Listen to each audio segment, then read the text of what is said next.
Okay, so I'll jump in and get started. My name is Terry Gerstein. I direct the NYU Wagner Labor Initiative, and we are co-hosting this along with the National Institute for Workers' Rights.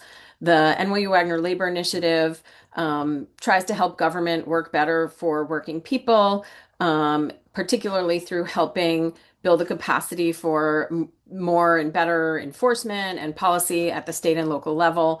In this webinar today, the audience has a lot of people from state and local government agencies, as well as from private law firms and nonprofit workers' rights organizations. So that's who is in this conversation. Please note there's a Q&A that you can ask questions.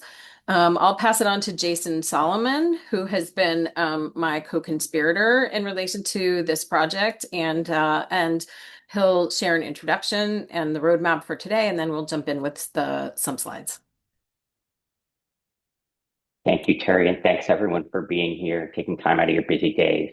Quick logistical note, we are recording this so we can share it for those who are unable to attend.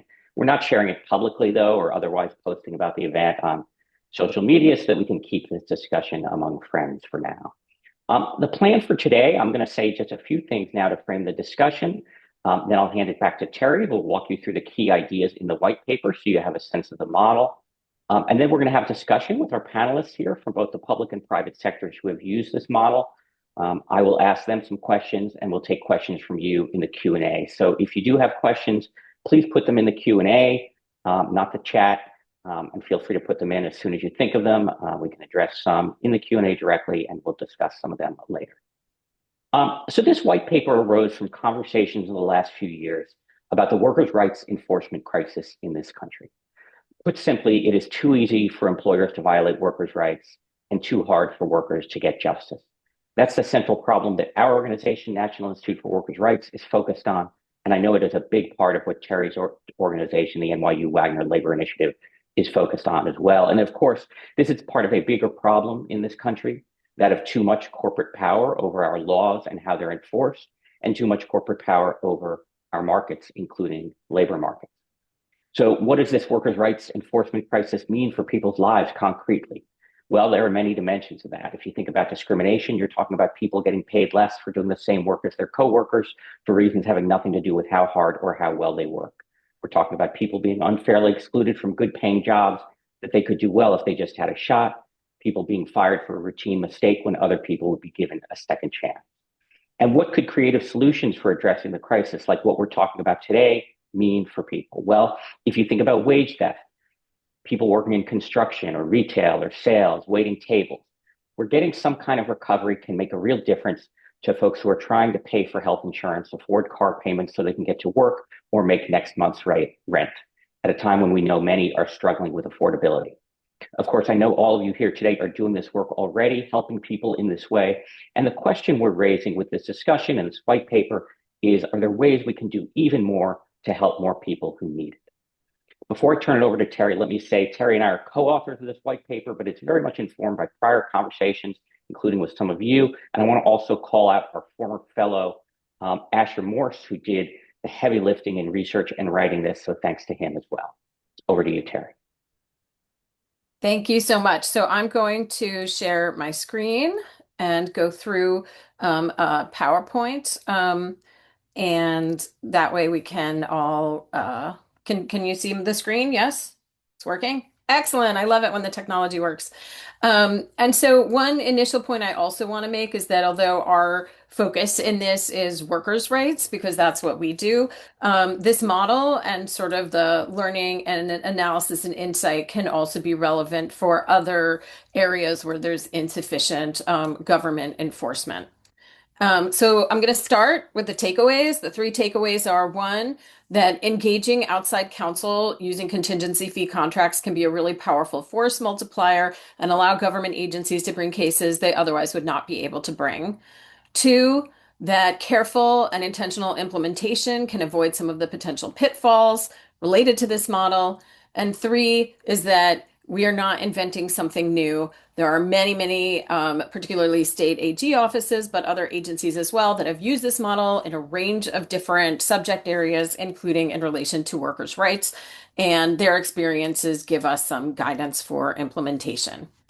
So the general concept is that a government enforcement agency enters into a contingency fee contract with a public interest law office or a private law firm to litigate a case on the government's behalf.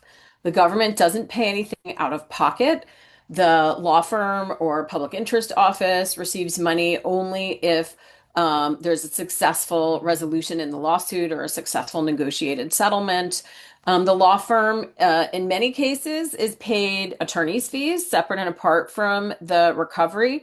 But in other cases, it gets a percentage of the funds that are recovered. And many firms have government rates that are considerably lower than the typical one-third of the recovery that happens in the private sector. We've seen government rates of 10 and 20%, for example. And both in the written retainer and in reality, it is very, very important that the government maintains control of the litigation. The rationale for government doing this is pretty obvious. In times of limited resources, in times of reduced federal enforcement, bringing the cases via this model is a force multiplier. The impact, it stops ongoing violations, gets restitution for workers, achieves deterrence of other employers, and a culture of compliance. Also, bringing in private firms can lend specialized expertise. For example, data scientists that can be brought to bear on the case work. There's no cost to government. There's only the firm or outside counsel only recovers money if they recover money in the case. Also, in many of these cases, there are penalties collected as part of the resolution, and those penalties can fund future enforcement. And another benefit for government is that it can help government learn of violations that it might not otherwise have known about. The rationale for outside counsel, first of all, the outside counsel in the workers' rights area is very mission driven and is very focused on workers' rights and on trying to get workplace justice. So there's sort of values alignment there. But doing these cases via this model allows outside counsel, private law firms, or public interest offices to bring cases where they otherwise might be unable to because of forced arbitration and class waivers, barring access to court. Also, outside counsel can potentially more readily, when representing the government, get resolution that covers the entire workforce without having to go through the requirements of a class action. Also, there's potential for future impact for getting injunctive relief, ensuring future compliance. Government agencies also do not typically resolve cases in confidential with confidentiality provisions. So when you represent the government in a case, you're not going to have a situation where a confidential settlement allows wrongdoing to continue. And then obviously it's a way to get good cases and to, continue doing the work that you do. There's a lot of precedent for this model. We are going to circulate the slides, so I don't need to go through all of the examples, but some of the best well-known are the tobacco cases that state AGs brought against the tobacco industry and involving opioids. And this model has been used in a lot of different states, both red and blue. A big question you may have is this legal? The answer is generally yes, but you have to check your procurement statutes and other relevant statutes to see because the precise mechanisms really vary from state to state. There have been a number of legal challenges, challenging cases brought in this way based on the use of outside counsel via contingency fee contracts. And those cases have, pretty uniformly, from based on our research, have pretty uniformly been unsuccessful. And I just want to clarify as well that we're talking about civil cases here, and we're not talking about pre-filing. We're talking about, and sort of outside counsel being able to do the government's pre-filing subpoenas and CIDs. We're talking about the litigation portion. So there is case law that gives good guidance on how to do this properly. The mother case that really is frequently cited is the County of Santa Clara versus Superior Court. It was a public nuisance lawsuit brought by a number of California localities involving lead paint. And the court ended up articulating three factors that are often cited in relation to when this is appropriate. One is that the governmental attorneys have to retain complete control over the court case and the course of litigation. Um, they also have to have veto power over decisions made by outside counsel, and that a government lawyer with supervisory authority has to be personally involved in overseeing the litigation. And this has really been used as the legal standard. I'll note that this case really focuses on the retainer and the agreement, but obviously it's incredibly important that these control measures be exercised in practice, not just articulated in the retainer. So I will say my own background, I worked in New York State enforcing labor standards laws for over 17 years, most of them at the AG's office, including as labor bureau chief. And now I work with a lot of government agencies. And as someone who approaches this work from a governmental perspective, I did initially have some real discomfort and skepticism about this model. And there are some real values-based concerns that I had and that I think many people from government may have. Throughout time, really delving into this, I've become really comfortable with it and really support it for a variety of reasons. But I wanted to articulate these just to share some of them and some of the answers. One is the governance concern. How can we make sure that these cases are actually government enforcement furthering public purposes and public outcomes? How can we make sure that a firm's financial, people in government don't have a pecuniary motive? How can we make sure that a firm's financial motive doesn't skew the results, say, causing them to favor financial recovery over injunctive relief? Is it in the private, if a firm gets, say, 20% of the recovery, is it in the public interest? If the government did that case, the workers would get 100% of the recovery instead of 80%. So what about that? Is that okay? And then is this an appropriate privatization of a government function? In brief, some of my answers to this as I've worked through it, one is that a way to make sure it's a government case is that the government chooses the cases and the government exercises control over all of the litigation decisions, the way that the County of Santa Clara case talks about. In terms of the financial motivation, and making sure you get injunctive relief, requiring injunctive relief can be part of the retainer agreement and part of the expectations all along. And that's something to be discussed at the outset. In terms of the 80% question, I would just note that in most of these cases, the cases would not be brought at all if not for this kind of arrangement. And so 80% is a lot more than zero.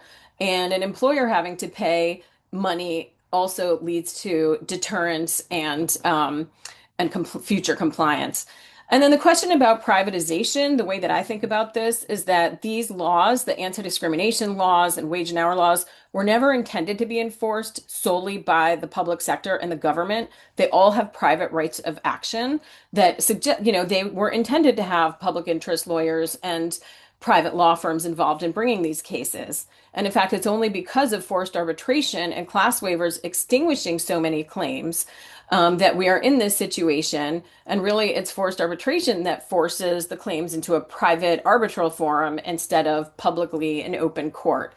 So those are some of the ways that I've addressed these, but I really suggest you read the white paper because we do go into these discussions in great length. And I think if some of you are uncomfortable with it, I think you will find your concerns articulated and largely addressed. Finally, there are a number of implementation issues. I won't go through this entire list because we are sharing the slides and in the interest of time, but choosing cases is an issue.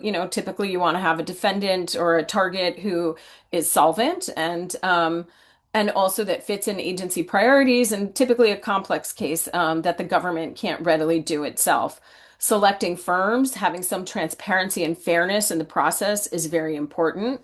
Exercising sufficient oversight of litigation, to state the obvious, regular check-ins, review of work product, and just all along everyone knowing the government is the client and controls the litigation. Resolution issues include how to balance monetary versus injunctive relief, And then some of the pitfalls are who selects the firm? Is it the elected official who maybe gets, campaign contributions, or is it some more distant body of people who make that decision? What about excessive hourly rates? That can create problems in terms of optics and really demoralizing the long-term public servant government lawyers. Finally, in this work, as always, advocates and community organizations have a really important role to play. Public interest offices can potentially be contingency fee counsel if they're sufficiently resourced.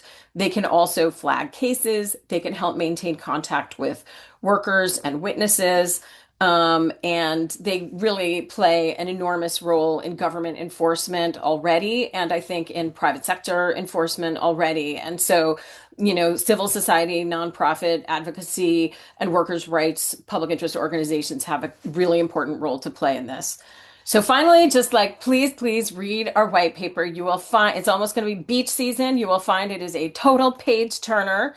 So I really suggest that everybody read it. And with that, I'm going to stop sharing. But first, I'll just say thank you. All Thank right, you, I'm done. Thank you, Terry, for that great overview.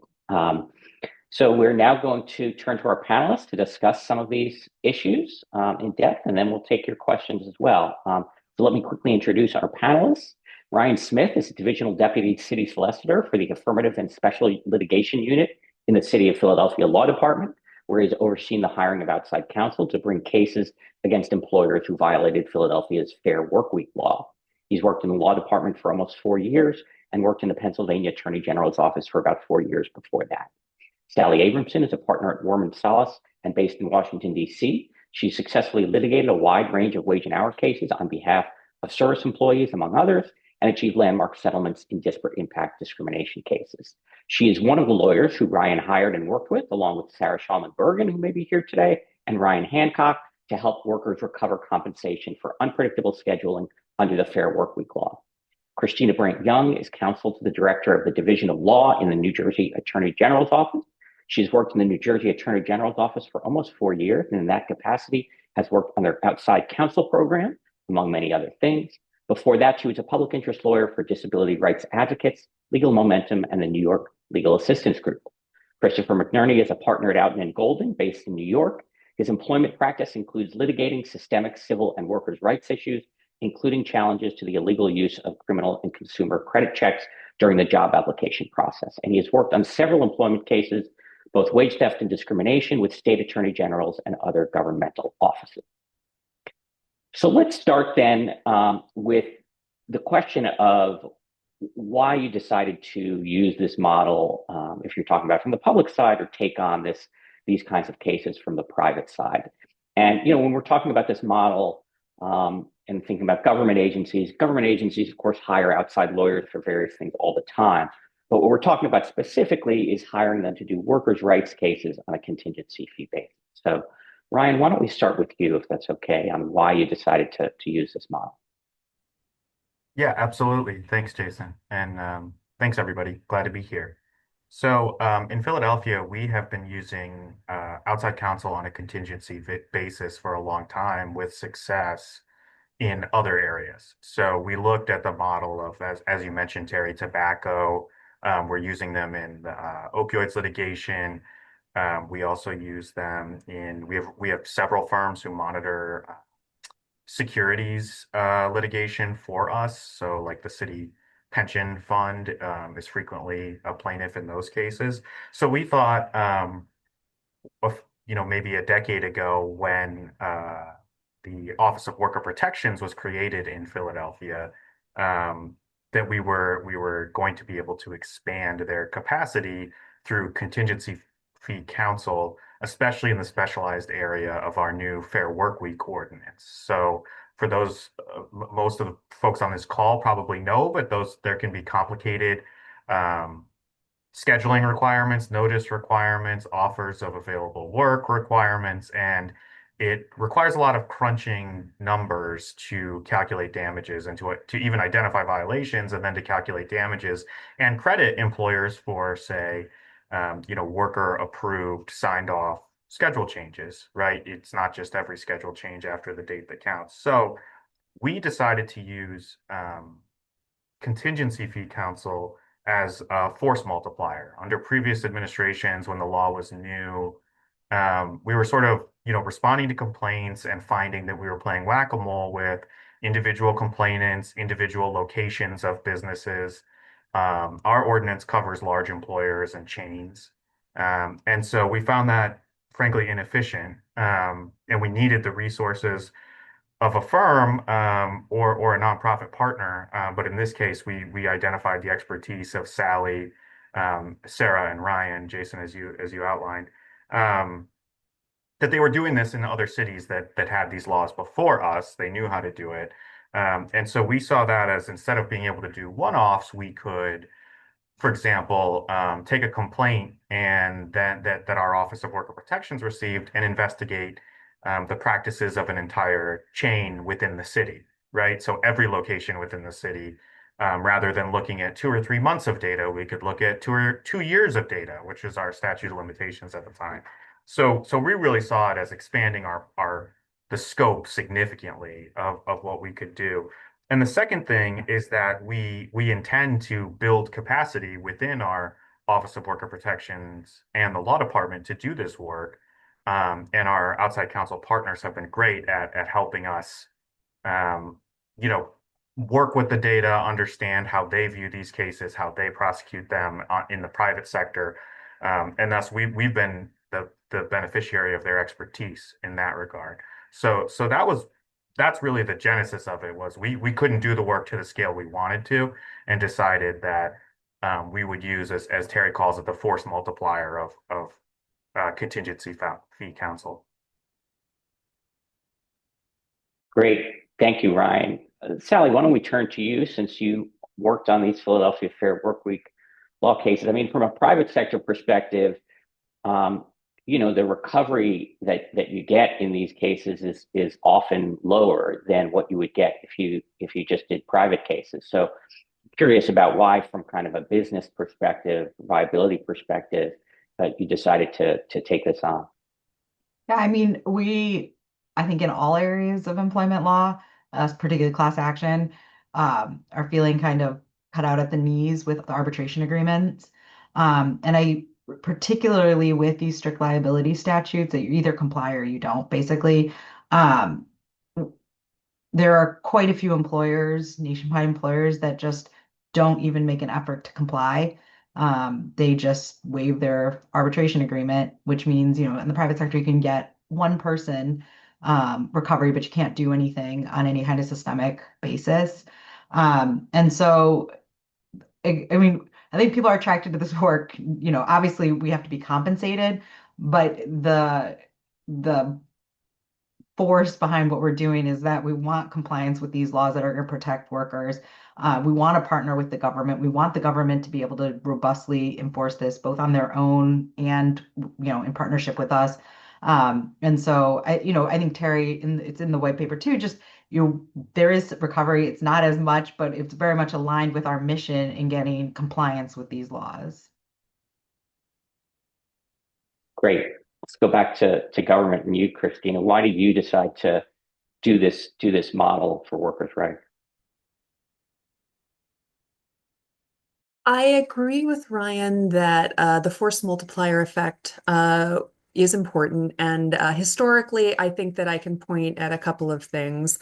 Whenever you're doing government enforcement, there's always sort of your bread and butter case by case enforcement that, the government should be doing, and kind of only the government can do that.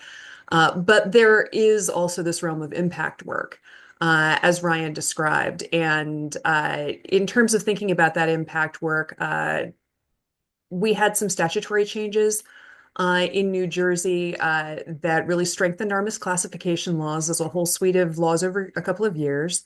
And one of the things that those laws did was enable our labor commissioner to bring cases not only in administrative court, where most wage and hour and what we call employer accounts cases, failure to contribute to the worker protection funds, Those usually are done in administrative court in New Jersey, but the commissioner was also given the discretion to do them in Superior Court. And when that happened, we sort of looked around, recognized that impact litigation is a tool. As Ryan mentioned, we had contingency fee, outside counsel in other types of impact cases in other areas in terms of affirmative litigation. And we were, aware of this arbitration problem that was something that we could that attorneys general can try to sidestep, and that therefore makes that kind of impact litigation even more effective than private enforcement would otherwise be. So in light of that, we had already started making internal changes within our office to make sure that we had people with superior court experience working on these cases. But in light of how impactful impact litigation in this area would be, it was a simple decision to come up with an outside counsel list that would enable us to hire outside counsel in appropriate labor enforcement cases. Great. Why don't we go ahead and I want to stick with you for a minute, Christina, on you mentioned this outside counsel list. And so I want to move to the question of sort of how do you decide what firm to hire from the government perspective? Ryan, you indicated it sounds like when you were looking at the Philadelphia's Fair Workweek law that you kind of went and looked at who had expertise in terms of outside firms, and that's how you got to Sally and her colleagues. Christine, I know New Jersey has a process really for figuring out how to hire outside counsel and who to hire. Can you tell us a little bit about that? Well, so I believe it's described fairly well in the report, so I encourage folks to read it, in part because if I actually get going on the details of it, we'll be here for another hour, and that's not a good use of anyone's time. The short version is that we have a statute that enables the Attorney General to hire outside counsel. We have an executive order that describes what the process is for putting together subject matter lists of qualified attorneys so that when a case comes up that the relevant government entity wants to bring, we go to the list and hire off that list. And once that happens, this depends in part on a whole slew of factors, including timing and how soon we need to bring the case, how much of an emergency it is. But essentially, usually we go to the list, we sort of think about the matter and think about who's on it. We know a lot about them because they've had to submit a review of their qualifications in order to go on the list. We send out a proposal to we ask for specific proposals for the case from usually, three firms that we think are going to be qualified to do it. And then we choose from among those. Sometimes we ask for presentations. Sometimes we do it on the papers. It's a very fact-specific sort of process. Great. And of course, the benefit of a process like that is to the extent that people question this model, you can point to your process as something that happened and gives it some legitimacy. So we're talking about sort of forming this relationship between government and outside counsel. Christopher, I want to go to you on this. What do you think in terms of expectations, like in terms of establishing this relationship? Mm-hmm. What would you say about what's important to establish in terms of expectations about how this relationship is going to work up front? Well, thank you, and nice to see everyone. I think it's about trust and communication and consistency. So I think it's really important from the start, because the government is your client, that you're very transparent, that you are taking their direction, that you are accounting for what they need and when, and figuring out what the cadence that makes sense for your government client is. Whether it means weekly meetings, checking in when something occurs, or some other cadence, making sure that it's one that allows you to have a system of communication and transparency that gets the government the information that they need to ultimately decide. And I think it also requires a certain amount of flexibility, because we recognize with staffing needs and just the way other matters go, that there may be fluctuation, where we've worked with governmental entities where at one point they want to be involved in the drafting. They want to take the lead on stuff where they have a real subject matter expertise and a real knowledge base.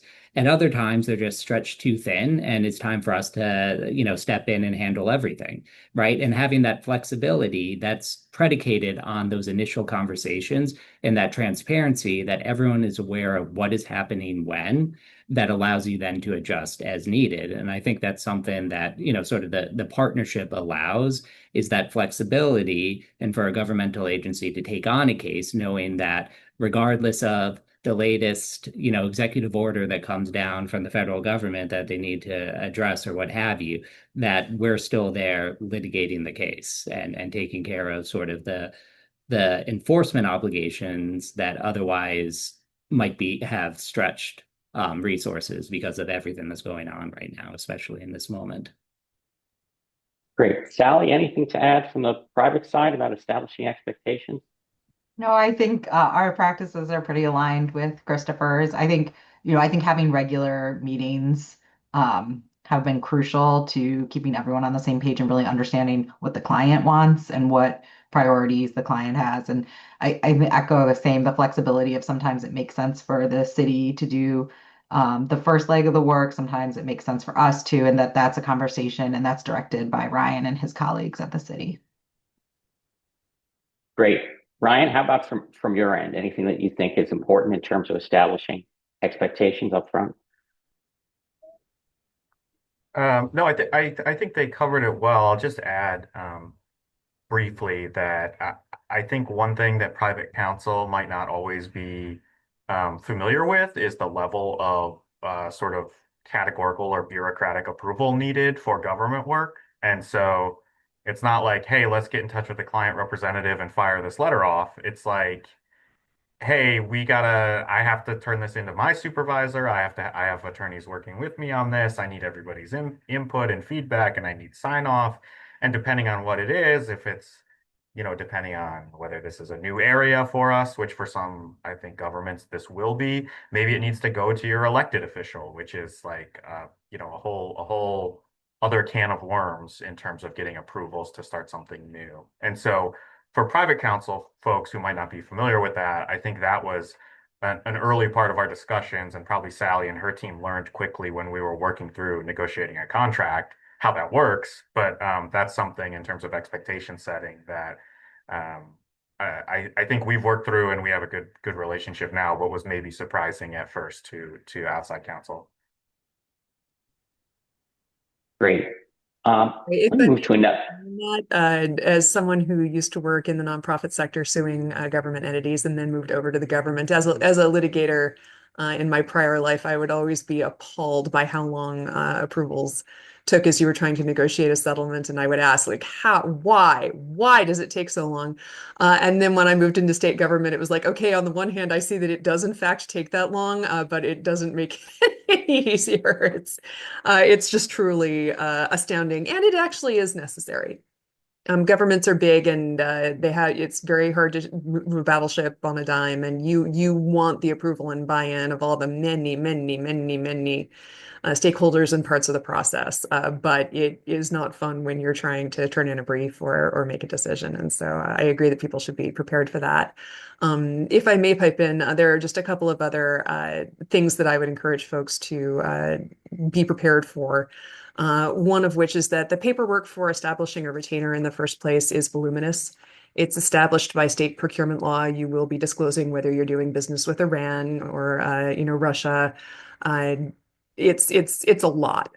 And none of that correspondence, or only some of that correspondence, is going to be covered by the attorney-client privilege, which means that the rest of that correspondence is going to be subject to your locality's open information laws. And all of those emails potentially could get reviewed by the other side and published who knows where. So it's important to have sort of appropriate tradecraft and hygiene around those communications. Finally, firms are frequently not prepared to make the political contribution disclosures that are required in New Jersey. Especially if they're from a firm that has multiple offices around the country, we require disclosure. You're not eligible in New Jersey to have a state contract in the 18 months after an election for a state office is held. And I'm not describing that perfectly, but it's a very complicated law. But nonetheless, finding out like the political contributions of every shareholder of your firm in every office across the country can be time consuming. And firms aren't always ready for that.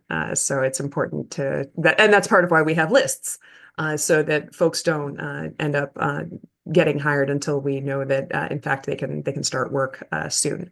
And then in terms of the original question about expectations in the beginning, one of the documents that is linked to in the report is the New Jersey Outside Counsel Guidelines.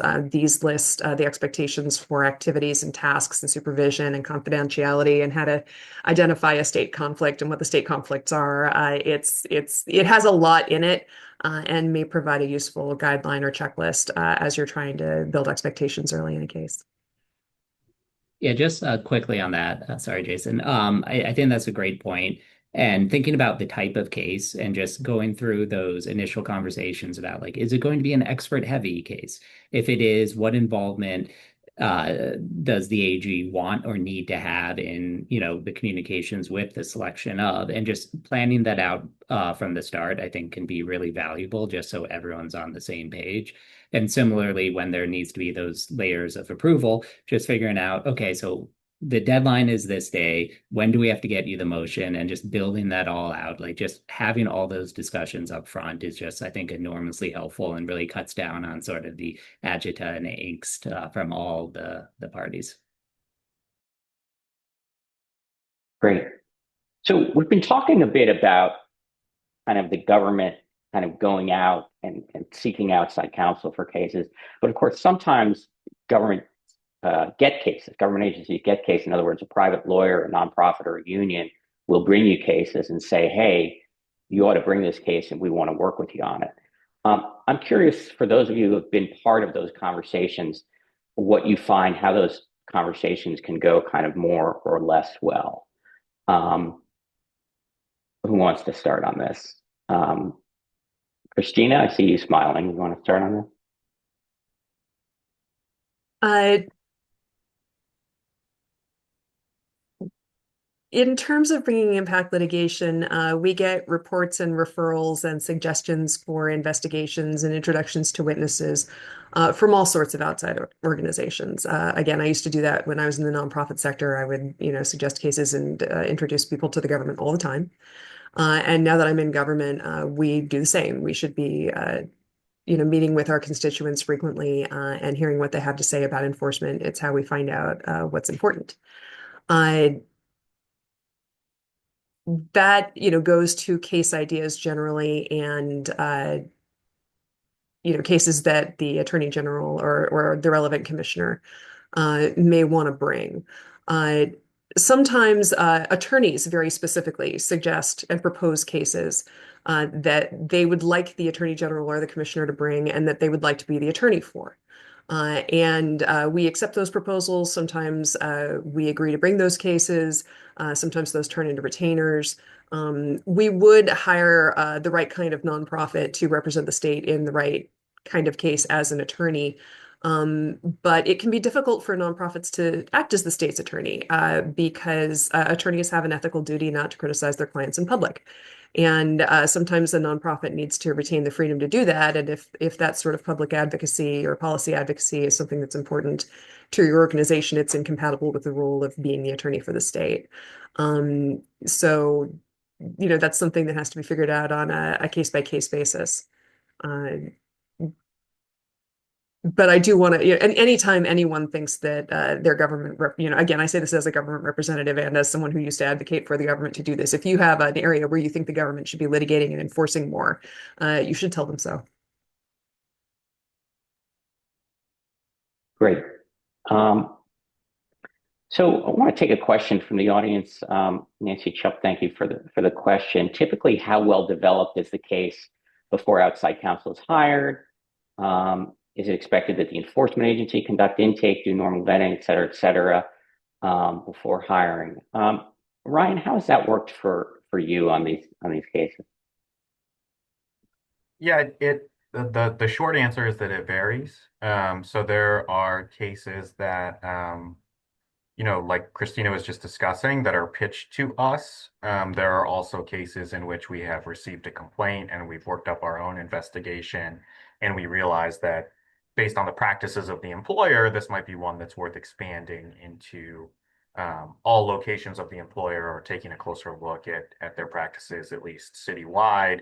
And so we might issue, the our version of a sometimes it's a subpoena or a CID, but request for information from the employer, and then bring our outside counsel in to assist with litigation as that information comes in. And so all the back and forth of that sort of discovery process, and then the intake of the information, we can get their support on that.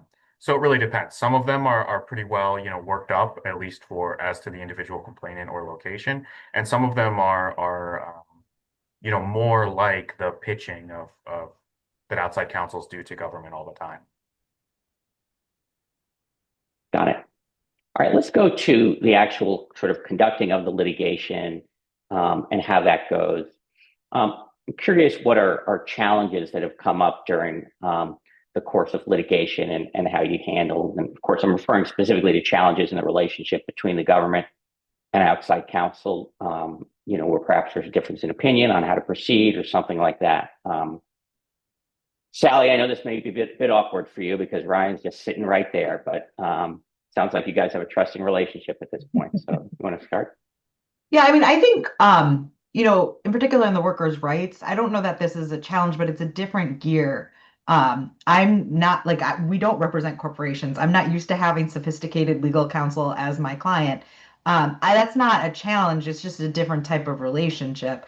I think the expectations were very clear at the beginning that we are directed by Ryan and Melissa and Giuseppe, the team over there. And so there have been times where, maybe our suggestion is they don't agree with it, and we zealously advocate the way that we are directed to by the city.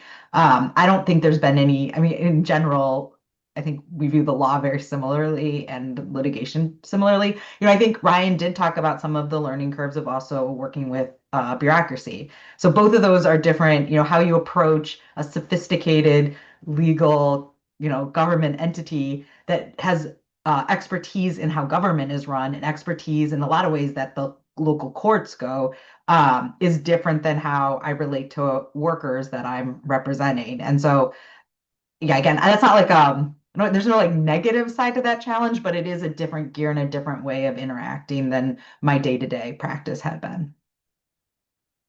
Christopher, how about you? Things that in the cases that you've done, things that have come up during the course of litigation, that were challenges, and how you handled those?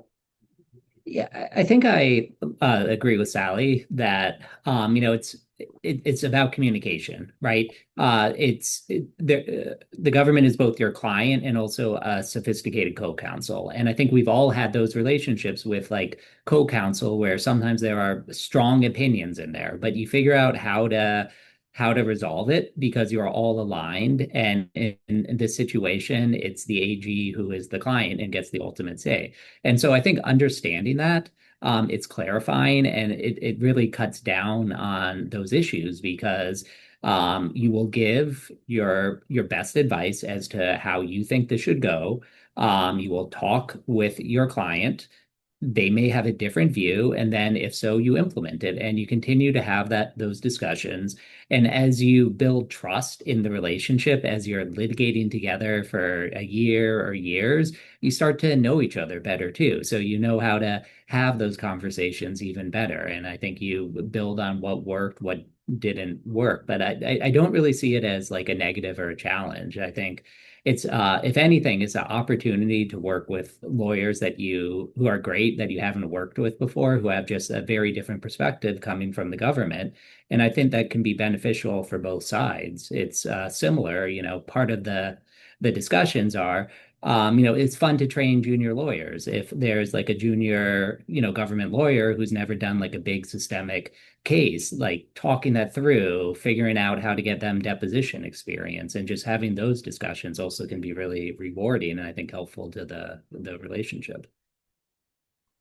Ryan, Christina, anything to add on this one? Okay. So of course, one of the places where there can be trade-offs and difference of opinion is in settling the case. Um, so I'm curious to hear you talk about sort of how you've handled various issues that have come up during settlement. I mean, a few issues that come to mind might be the trade-off between injunctive and monetary relief, or how to handle attorney's fees, but any other issues as well. Ryan, why don't we start with you on this one? Yeah, sure. This is something that we're sort of coming to the end of the life cycle, hopefully, of a couple of our first bigger cases where we've employed this model. So this is something that's been at top of mind for us recently. And I think there are a lot of I'll say that there are a lot of considerations to take into account, which I think the white paper does a great job of laying out for folks thinking through this model, including like, well, we have contingency fee counsel. Where does that money come from, right? And for a defendant, as a representative of the city, I don't care what goes to, if I'm settling a case, I don't care what percentage goes to counsel unless I feel really personally strongly, which is very rare about that particular lawyer. But I don't care what percentage goes to counsel versus damages if I can, if I have, the justification to settle a case because it's the right thing to do for the city. And in that case, then I have a budget that I am able to settle the case for. And that's the number. It's not going to change because you have a contingency fee arrangement or anything else, right? And so now being on the other side of that in our affirmative cases, we often have to think about what percentage of this is going to employees for damages and what percentage is going to the city as, fines, and what percentage is going to counsel on a contingency basis. And so I would say those are things to think through and important to lay out clearly, at least internally as a government, and as far as retainer agreements go with outside counsel, to have the expectation that your rates are clearly set, and that then you have to rely on your client to figure out the logistics of that payment structure. And so the only thing I'll say, if there are concerns, about any percentage coming out of employee damages, right? We want money to go to workers. That's why we do this work. Um, this isn't a novel problem. Class actions exist. Like, there's been private enforcement forever. Maybe we're talking about, as Terry mentioned, the difference between no recovery and getting 80% of the calculated damages rather than 100% versus 80%. So I would just say there are a number of those considerations to think through, and it's important to make sure that you get aligned um, internally as a government entity on that, to be able to do this work effectively and not hit roadblocks in the middle of the process. Great. How about from the private side? Sally, Christopher, any reflections on some of the trade-offs that you've seen in settlement? No, I mean, I think a lot of government officials probably share Terry's initial skepticism. I will say that we took these cases on understanding that injunctive relief is very important, and that there is huge value to that, and that obviously we're listening to the client in directing that. There are different cases, it's very fact specific about whether or not, if one is more important than the other. But I think Ryan and his colleagues were very clear at the upfront of that type of relief being very important.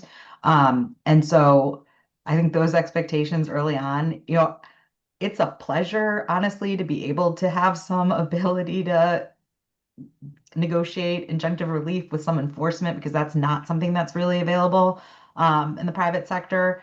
One thing that we haven't really touched on that has been a pleasure as a private attorney is that there's been a lot more. I think the defendants have taken us more seriously than they have sometimes, particularly in these new areas of law, like the Fair Work Week law.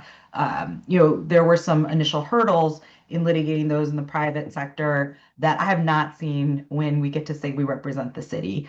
That just comes with gravitas and subpoena power and enforcement powers that that aren't available to us. So, um, yeah, I guess I sort of veered off, but I do think that our interests are aligned and it's fun and exciting to be able to be creative in ways of non-monetary relief that I have not been able to negotiate in my private practice because it's just not a remedy that's really available to me.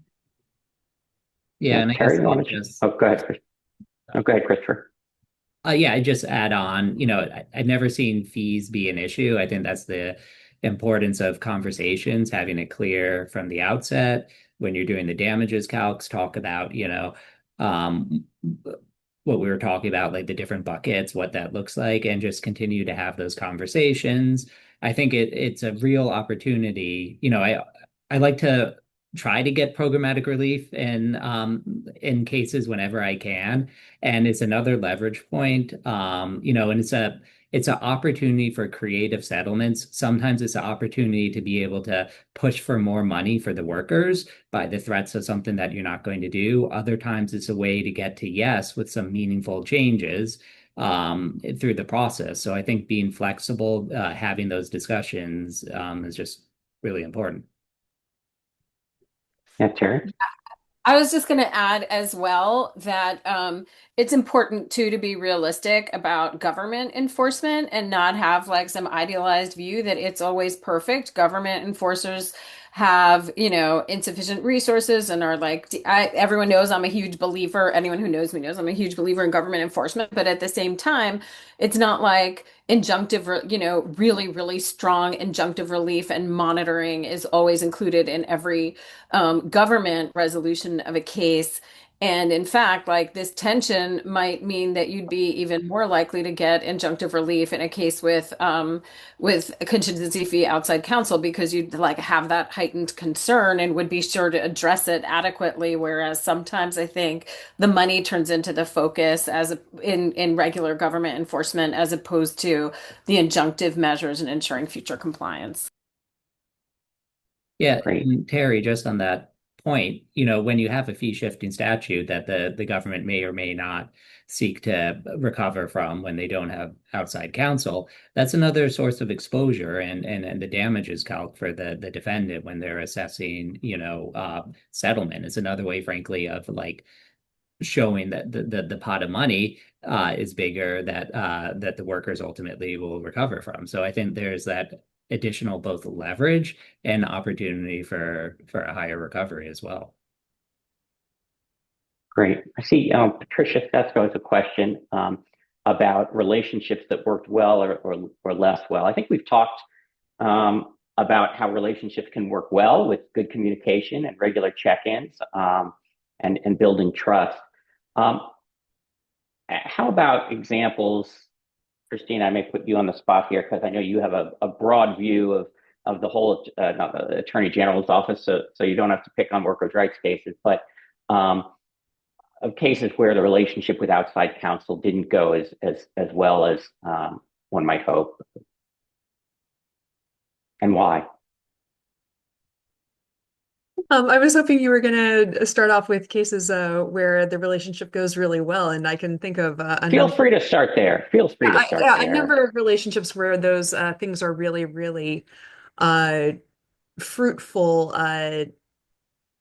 Depending on the area, we work with outside counsel that may be representing several states in a single sort of subject matter issue, and not just a legal issue, but like a factual issue that may be very complicated.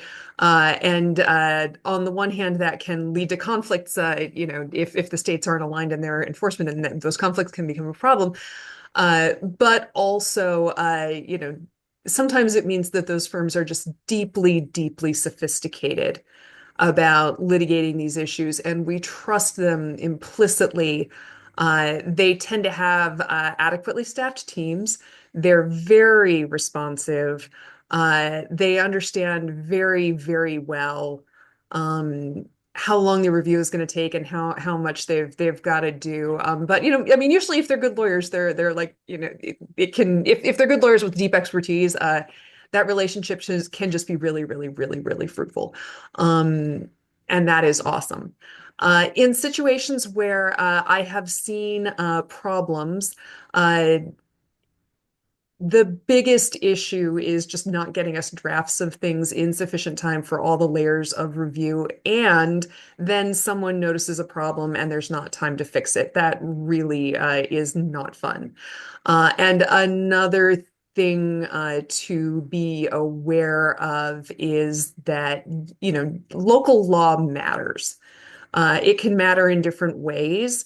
Uh, but sometimes it's about the administrative background, administrative law that needs to be enforced and understood. Sometimes it's about just the difference between states. I got an outside counsel brief once that misstated the statute of limitations for a particular claim because it changes between states depending on the relationship between your state's employment discrimination agency and their local EEOC.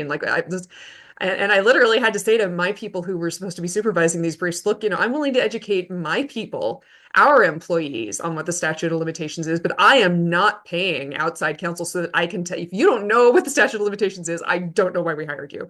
You don't have to know it when I hired you, but you need to know it by the time you submit a brief to me. And sorry. So yeah, I think it's, local law is a big pitfall. Not building in the time is a big pitfall. You want to be careful about those things. Great. Anything else to add on this? I know we just have a few minutes left.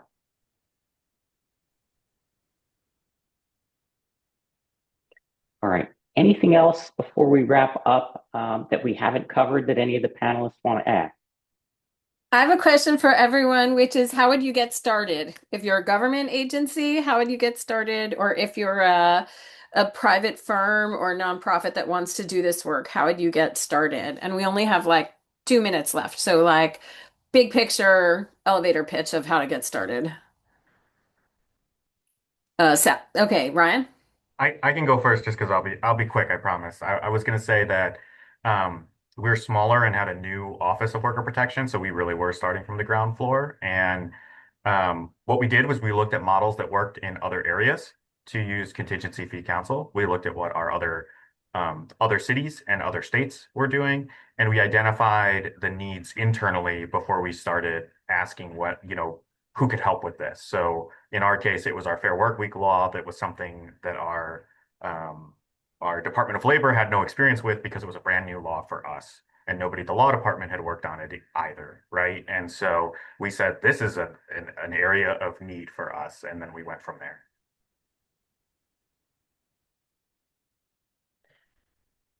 Sally, what's your thought about if a firm wanted to engage with a government agency about it? Yeah, I think a couple quickly. I think becoming an expert, sort of to what Christina mentioned, an area of law where that you know very, very well, and you can approach um, uh, the government knowing that area of law very well, the local areas.